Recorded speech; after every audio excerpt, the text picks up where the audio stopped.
Esto es Eco Podcast. Bienvenidas, bienvenides, bienvenidos a Eco Podcast. Yo soy Vic.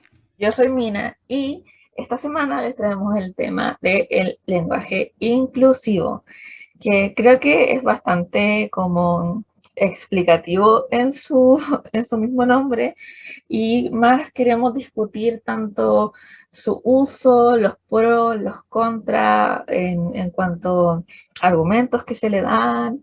Así que yo creo que empezar derecho con la discusión. No sé cuál es, bueno, creo que también queda claro que nosotras utilizamos el lenguaje inclusivo en nuestro mismo saludo del podcast. Entonces nosotras ahí ya dejamos de inmediato nuestra postura, pero tú, Vicky, tus pensamientos como más personales, ¿qué opinas? ¿Qué ves sobre toda esta situación del uso del lenguaje inclusivo? Bueno, creo que el uso del lenguaje inclusivo nos abre un montón de otras problemáticas, porque creo que desde que empieza a surgir la propuesta de tener una palabra que efectivamente como que englobe a todas las personas sin que te refieras en esta división binaria preexistente de hombres y mujeres, como que englobe a todo el mundo, pero también a aquellos que no se sientan identificados, ¿no? Entonces, de hecho, todo esto empieza hace algunos años, como intentar encontrar una palabra, porque creo que es algo que se ha ido buscando. Por ejemplo, yo recuerdo que hace algunos años se utilizaba el arroba como para hablar de todo el mundo, en un intento de poder englobar a todas las personas, porque si bien estamos a lo largo de la vida como que nos acostumbramos un montón a que se use, por ejemplo, el plural en masculino. Y cuando alguien llega a utilizar el plural en femenino, porque hay 30 mujeres y un hombre, o 30 personas que se identifican como mujeres y una persona que se identifica como hombre, se enoja, ¿no? Y eso ya lo hemos discutido infinidad de veces, ¿no? Que todo lo que está relacionado con lo femenino, con la mujer, pues está mal visto, o se toma a broma, o se toma incluso como insulto, ¿no? Entonces, creo que justamente en esta búsqueda es totalmente válida, pero también entiendo que hay varias posturas al respecto, ¿no? Por un lado, hay mujeres que no les gusta utilizar el lenguaje incluyente porque dicen que al momento de utilizar el todes, se está invisibilizando a las mujeres, ¿no?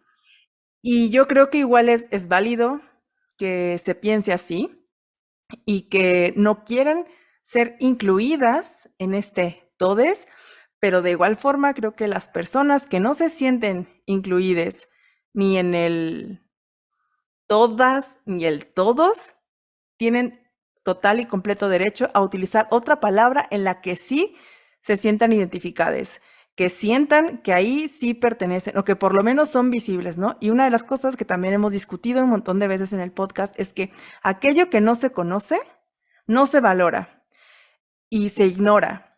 Entonces, ¿cómo vas a nombrar algo que existe si no empiezas con darle un nombre? Sí, me parece súper importante lo que mencionas, o esto de mencionar algo que ya existe, que me parece súper importante aclararlo, de que no tratar a una persona por sus pronombres es algo sumamente violento.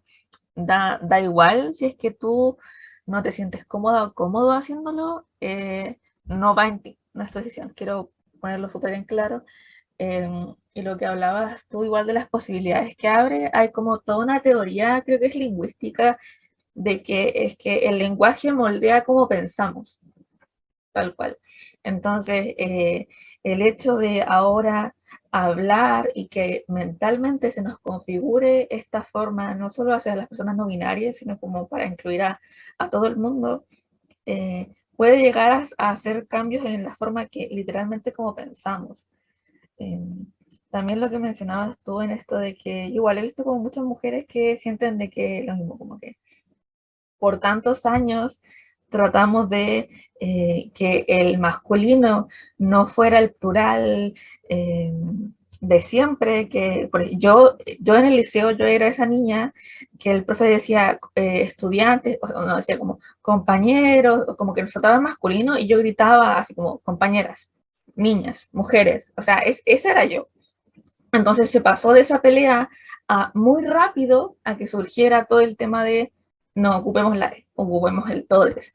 Entonces yo creo de que igual es un tema de adaptación, porque siento que de nuevo, yo que en la secundaria salí hace un par de años, o sea, eh, aparte yo estaba en una secundaria en mi liceo evangélico, entonces como que todo era un poco complicado, eh, pero para mí eso es un cambio reciente que todavía se está haciendo, el hecho de que no nos traten de masculino, que no ocupen el todos y el masculino como plural, que es algo que no pasa en todos los idiomas, como por ejemplo en el inglés, que es igual, creo que es importante mencionarlo, de que no todos los idiomas funcionan de la misma forma, pero por ejemplo ahora me pasó que en la universidad, que también estoy en las facultades sociales, de ciencias sociales, que obviamente suena muy hippie y es muy hippie. Entonces hasta los profesores no tratan con lenguaje inclusivo, dicen como bienvenides, todes, a nosotros que es algo que creo que es un tema que igual debemos tocar, el tema y que queremos hablar también un poco más adelante, es lo de el uso formal o instancias formales del lenguaje inclusivo, que es que, por ejemplo, yo tengo profesores, y esto está dividido, que sí me aceptan el lenguaje inclusivo en los trabajos, o que me aceptan algo tan simple como la repetición, entre comillas, que es que decir ellos y ellas, los y las, que gramaticalmente supuestamente no es correcto, pero también hay otros profesores que no te lo aceptan, pero no es que no te lo acepten por un tema de ellos específicamente, sino porque, por ejemplo, los papers científicos, las revistas, por ejemplo, son las que no te lo aceptan. Entonces, a nosotros, que es un poco mi carrera, me enseñan a redactar estos informes, estas investigaciones, estos papers, eh, para eventualmente ser publicados en revistas. Entonces, es todo un tema que siento que, de nuevo, es muy reciente, a pesar de que las personas no binarias o gender fluid, etcétera, hayan existido desde hace siglos. Esta sí que es una discusión muy, muy reciente.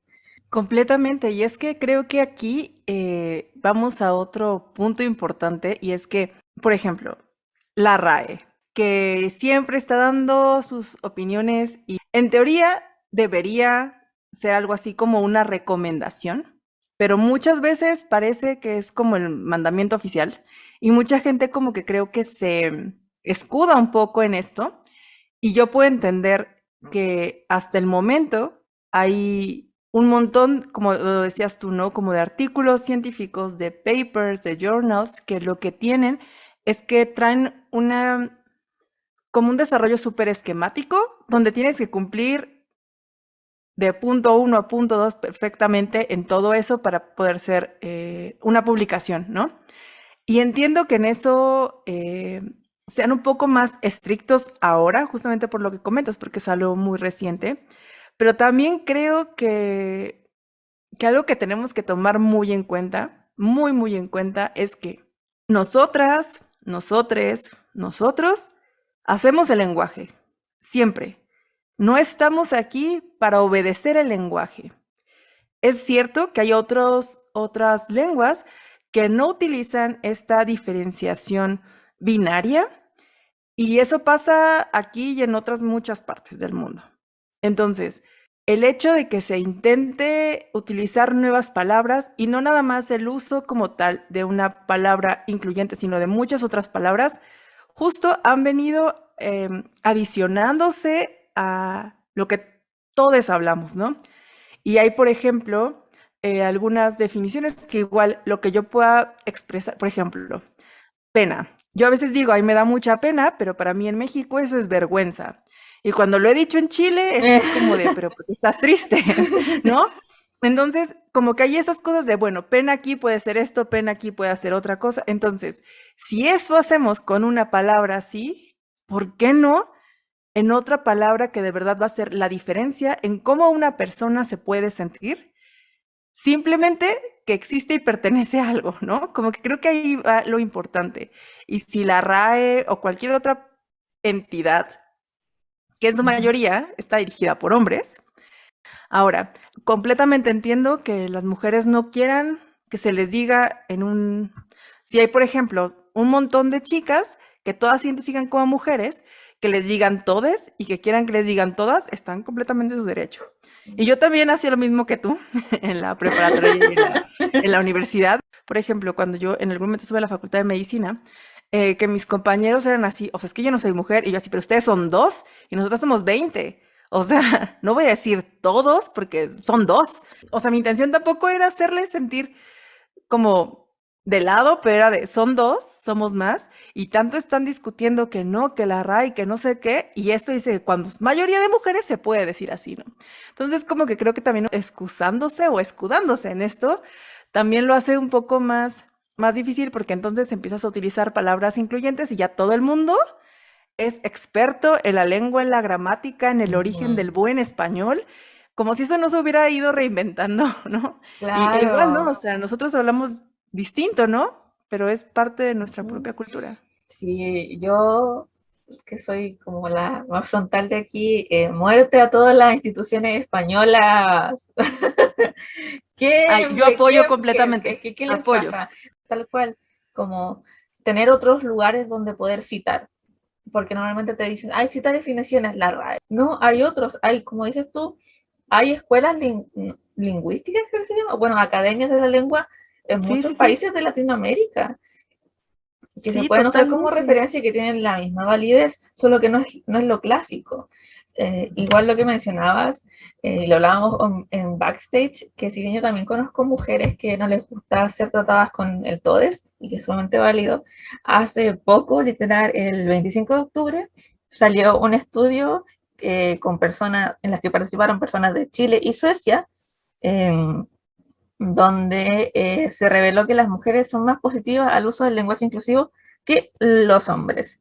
Eh, pero que en Chile en específico eran menos positivas que las suecas. O sea, como si bien en ambos era positivo, en las suecas eran más positivas todavía, si se puede decir.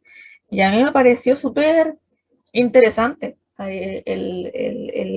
que ese fuera el resultado. Como por lo mismo, porque yo normalmente conocía más y he visto mucho más esta postura de no me trates con el todo. Yo igual creo que siempre depende de como de quién esté en la habitación, pero también ahí se cae, pues, de que quizás de nuevo, no puedes suponer los pronombres de la gente. Entonces, de repente sí es más Completamente. fácil decir todes, eh, pero eso es complejo.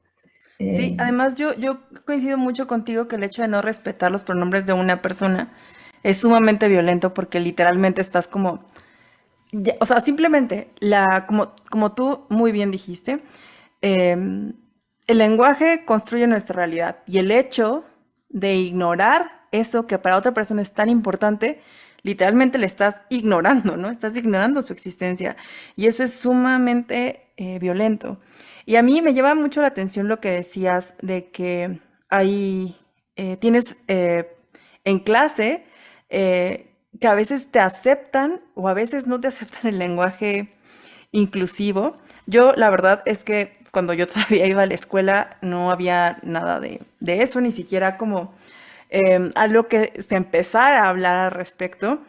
Y yo creo que ahora es mucho más común, cosa que me alegra un montón porque quiere decir que estos espacios al final se vuelven un poquito más seguros para todas aquellas personas que no se identifican en esta división binaria que existe.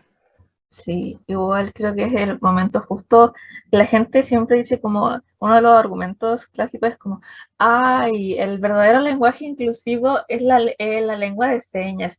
Primero, estoy muy de acuerdo en que todo el mundo debería saber lengua de señas, porque es muy importante, debería ser algún tipo de electivo en los colegios. Yo sé un par de señas. em, claro, sí, pero es como si acaso las personas sordas no pueden ser no binarias. es como que la gente se olvida la complejidad de las personas, como que Claro, no puede ser mude y no binario. Como, claro, no, así no totalmente. funciona. E inclusive, o sea, es tan particular el lenguaje de señas que hay señas distintas si lo hablas en inglés, que si lo hablas en español, que si lo hablas en español Sí, de que se habla en hay México, que se llama... modismos tal cual. Claro, tal cual, porque es igual de inmenso, de extenso, de importante, es una lengua a final de cuentas. Ujú. Entonces, Sí, como que igual tampoco se puede hacer así como, ay, la verdadera inclusión es hacer esto. O sea, sí, faltan un montón de cosas y sí, es verdad, faltan lugares donde más personas manejen y hablen el lenguaje de señas, más ujú. lugares donde puedas encontrar, no sé, menús en braille o quizás, Sí. no sé, por ejemplo, ya extendiéndolo más afuera del lenguaje, simplemente rampas, sitios donde sentarte y descansar, lugares Mm, que tengan como mayor accesibilidad, o sea, también sí, esa parte también importa, ¿no? Eso no lo ponemos en duda y no lo cuestionamos, pero creo que no es una competencia y que no es claro. por llamar a uno ni a otro, sino es que si está dando la oportunidad de que que esto en este momento se hable, se discute, se razone, se dialogue, ¿por qué no hacerlo? Claro, y lo que justo decías, como incluso lo hablábamos con lo de Van Gogh y la vandalización, como que pasa o hay un conflicto y ya todo el mundo es experto. Es como, ah, claro, se habla del lenguaje inclusivo y ahora eres experto, experta en, en temas de personas con algún tipo de discapacidad, en situación de discapacidad. Es como, hermano, no podéis ni, no queréis ni ayudar a una persona que está en silla de ruedas a subir un escalón Claro. y ahora te importan. Y incluso a mí lo del tema del braille me impresiona mucho. Mi hermana el otro día estaba aprendiendo porque ella es terapeuta ocupacional, entonces trabaja como con personas, bueno, con mucha variedad de personas, pero también le ha tocado con personas mudas, ciegas, etcétera. No, mudas no. Las personas, hay muy pocas personas sordas que sean mudas, perdón, hay un error mío. Pero el otro día estábamos practicando y literal dimos vuelta a la casa buscando algún empaque que tuviera braille. Y yo no sé si el braille se haya también aplicado el lenguaje inclusivo en algún momento, pero creo que sería súper interesante investigar eso. Sí, claro, investigarlo. Igual creo que, por ejemplo, en cosas que son súper masivas, como las botellas de Coca-Cola, por ejemplo, sí trae como el braille, ¿no? Como para que sepas que es una bebida, como ustedes llaman, de fantasía, que a mí me encanta eso, de que digan que el refresco es bebida de fantasía. Y no, ya no Eh, le dicen eso. no, es refresco.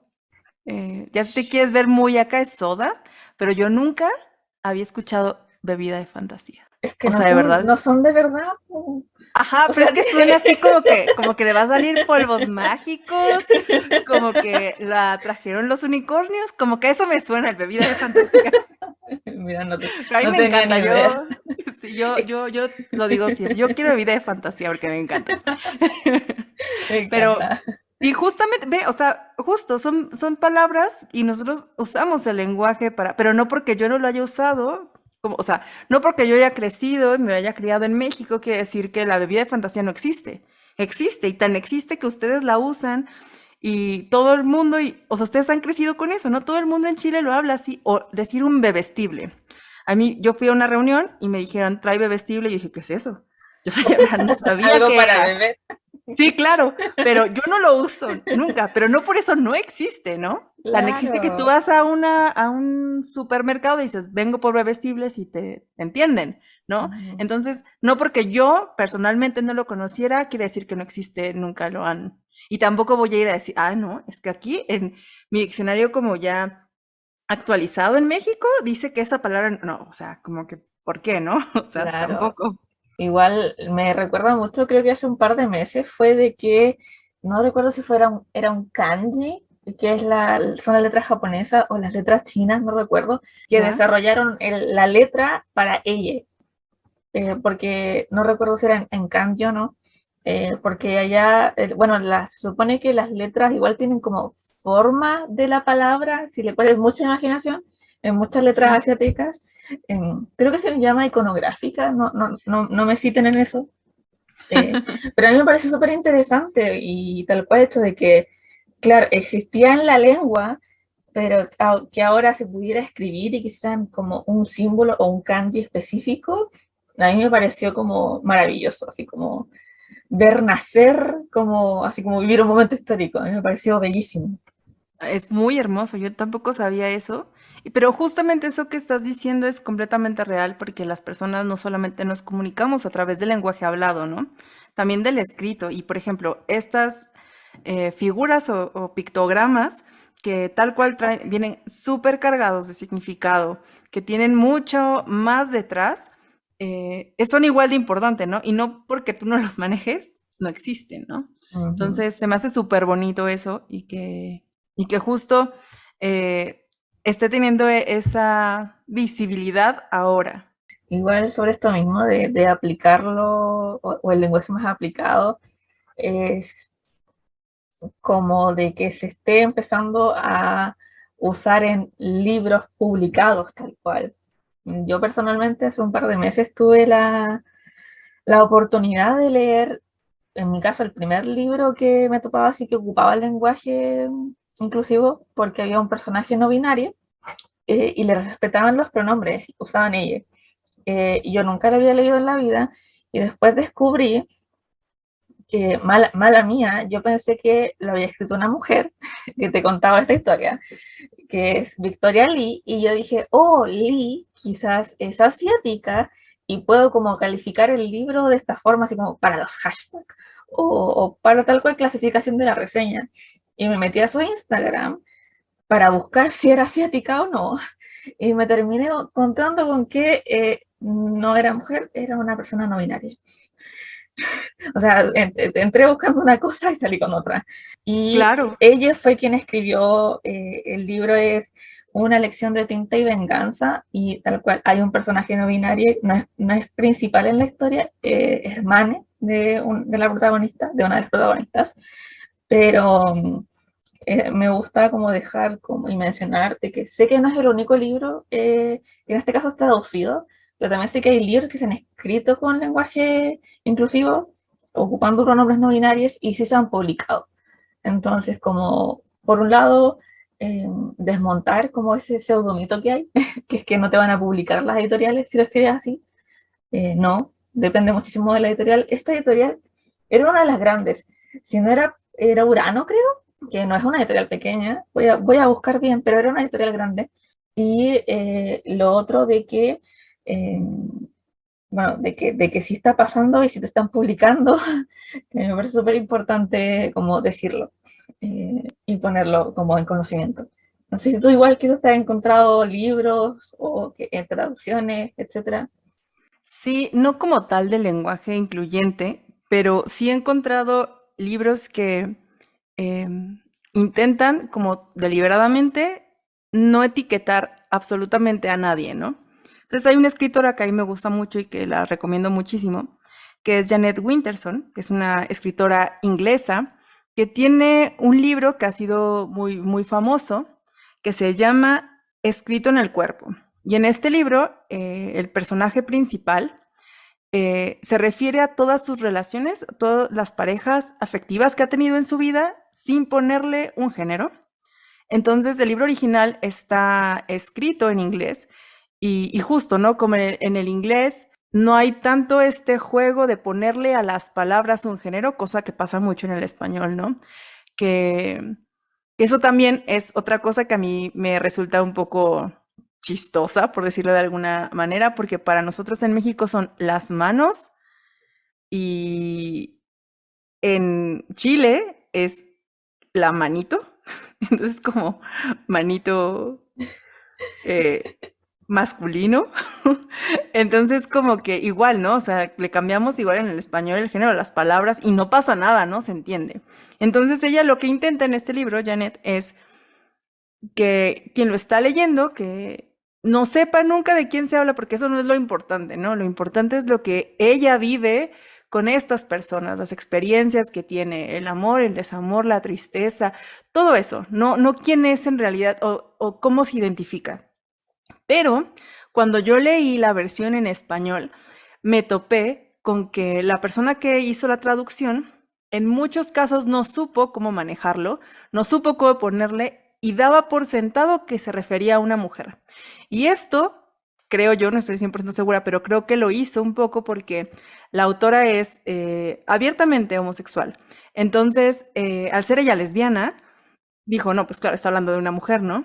Cosa que podría ser que no, porque en realidad ella está escribiendo sobre un personaje y no sobre ella, Janet, ¿no? No está diciendo yo soy tal, tal, no.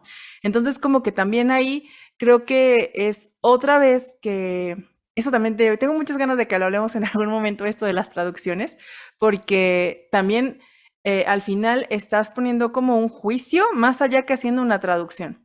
Entonces, cuando tú lo lees en español, la verdad es que pierde un poco el sentido y la finalidad de la autora como tal de que cuando lo leas tú no sepas, porque no importa de quién se enamora el personaje, ¿no? Entonces, igual no está difícil de leer en realidad en inglés, entonces yo lo recomiendo mucho porque igual te da esa posibilidad y queda como en la mente del lector que tú le pongas rostro y personalidad a cualquiera de sus parejas. Y me parece como súper impresionante al final. Bueno, lo hablamos igual en el episodio pasado de cómo al final las traducciones pueden eh, ser tan importantes al momento de tal cual, porque de repente en el español se tiende mucho a leer desde libros traducidos.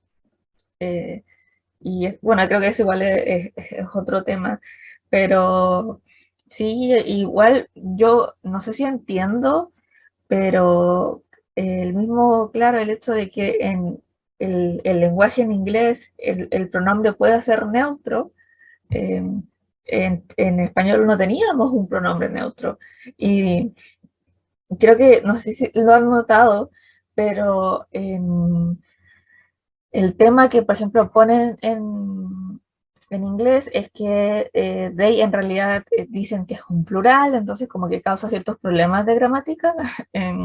Y, por ejemplo, ahí hablaban de que probablemente iba a surgir un nuevo verbo para poder, o sea, un nuevo plural, ya que they iba a empezar a ser utilizado como pronombre neutro. En cambio, en el español existe el elle, y eso me parece también muy, muy curioso, como literal estamos siendo testigos de cómo los lenguajes en todo el mundo están empezando a resolver esto, no lo quiero llamar conflicto, pero esta como emergencia de emerger, no de, Claro, claro. no de ambulancias. A mí, quizás desde una perspectiva sociológica, a mí me parece muy interesante y muy bello como verlo ocurrir. Sí, lo es. Y justo ahorita me estaba acordando de que hay bueno, a mí me gusta mucho, o me gustaba mucho, porque la última temporada ya no me gusta tanto, de Grey's Anatomy. Y hay un capítulo en alguna de las temporadas donde también hay un personaje no binario y como que hay un doctor ya de mayor edad que le quiere decir, la quiere tratar como mujer. Y entonces como que las personas más jóvenes, los residentes, le explican por qué no. Pero igual cuando yo lo he visto como doblado también al español, de verdad es como algo así como, justo lo que decías del plural, ¿no? Porque decían algo así como, ellos quieren que lo suban. Y era así como ellos, pero cuando estás diciendo ellos, estás diciendo que es masculino, ¿no? Es como que también ahí entraba un poco esto, lo cual me parece que es increíble que se esté buscando justo una palabra y que se pueda utilizar y que entiendas que ese es el neutro, ¿no? Me parece como, de nuevo, que estamos siendo testigos como de este gran cambio, y tal como mencionamos, o sea, el hecho de que se esté empezando a ver en la literatura, que los lenguajes estén empezando a resolver, eh, cómo escribirlo, cómo mencionarlo, cómo conjugarlo, eh, me parece súper bueno, bello, importante. eh, y como lo que mencionamos también al principio, como siempre respetar los pronombres de la gente. No, no eres quien para faltarle el respeto a alguien. Eso es súper, súper importante que no se habla desde ahí muchas veces. Así que, no sé si quieres como añadir algo más. Yo creo que así existiera solamente una persona que se identificara como no binaria, tiene que ser respetada. O sea, como que eso no está a discusión. O sea, si fuera, porque hay muchas personas que dicen, bueno, pero es la minoría. No. O sea, si fuera una sola persona, tiene el mismo derecho que tú, que yo, que cualquier otra persona a que se le trate, se le respete y se le reconozca. Es lo único que yo agregaría. Creo que esa, de nuevo, esa es una muy buena nota en la que terminar el episodio de hoy. Probablemente saquemos bastantes como contenidos con respecto a este tema, como autores, que ese es todo el tema, que autores o escritores, profesores se conjugan como masculino, entonces es realmente no binaria o como hay como un conflicto, pero vamos a Exacto. plantear sacar posts sobre autores no binarios, en donde va a estar Victoria Lee, perdóname, Claro. pero perdóname, porque de nuevo hay otra cosa que en inglés está el misgender, y eso tampoco tiene Sí, sí, sí. traducción. O sea, como acá dices, es como no tratar a alguien por sus pronombres, pero en inglés ya se inventaron un verbo para eso. Entonces, bueno, Claro. podríamos hablar un montón de esto, pero para que estén atentos, atentas al Instagram, Totalmente. que es eco con ch-podcast-. Vamos a estar ahí sacando contenido. También nos pueden dar su opinión en el post sobre este capítulo en específico, si tienen alguna recomendación, algún autor. Y sus ideas o comentarios también sobre este tema de las traducciones, ahí nos vayan avisando. Así que cualquier cosa, espero que tú y que tengas una muy buena semana y ustedes también. Adiós. Adiós. Esto fue Eco Podcast.